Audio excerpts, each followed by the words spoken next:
நம்முடைய கழக தலைவர் அவர்கள் இரண்டாவது முறையாக தொடர்ச்சியாக இரண்டாவது முறையாக முதலமைச்சர் நாற்காலியில் நீங்கள் வைக்க தமிழ்நாட்டு மக்கள் உங்களுடைய ஒத்துழைப்பாளர் உங்களுடைய உழைப்பால உட்கார வைக்க உறுதி என்று கூறிக்கொண்டு தேர்தல் வேலையை திமுக தான் ஆரம்பிச்சிருக்கு. 3-4 மாதங்கள் முன்னாடி ஆரம்பிச்சிட்டோம். நம்முடைய தேர்தல் வேலைகளை தேர்தல் பணிகளை ஆரம்பிச்சிட்டோம்.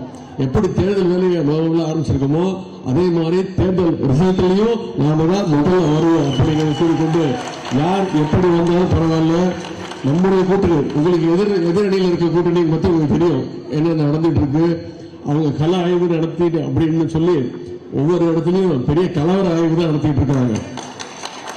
எல்லா நிகழ்ச்சியிலையும் கண்ட நம்முடைய கூட்டணி மிகப்பெரிய ஒரு வெற்றி கூட்டணி. இன்னும் சொல்லப்போனா அதிமுகவுடைய நம்முடைய எதிரில் இருக்கக்கூடிய அதிமுகவுடைய பொருளாளர் திண்டுக்கல் சீனிவாசன் அவர்கள் பொதுக்கூட்டம் அவங்க கள ஆய்வு கூட்டத்திலே சொல்றாரு, என்னடா அது நான் கூட்டணிக்கு ஆகன்னு சொன்னா ஒருத்தர் 100 கோடி கேட்கறான், ஒருத்தர் 20 தொகுதி வேணும்னு கேட்கறான், இப்படி பேரம் பேசுறான் அப்படின்னு அவங்க ஓப்பனாவே பேச ஆரம்பிச்சிட்டாங்க. ஆனா நம்முடைய கூட்டணி வெற்றி கூட்டணி. நம்முடைய தலைவர் கழகத்துடைய தலைவராக பொறுப்பேற்று சந்திச்ச அத்தனை தேர்தலில் வெற்றி பெற்றிருக்கிறோம். 100% வெற்றி பெற்றிருக்கிறோம்.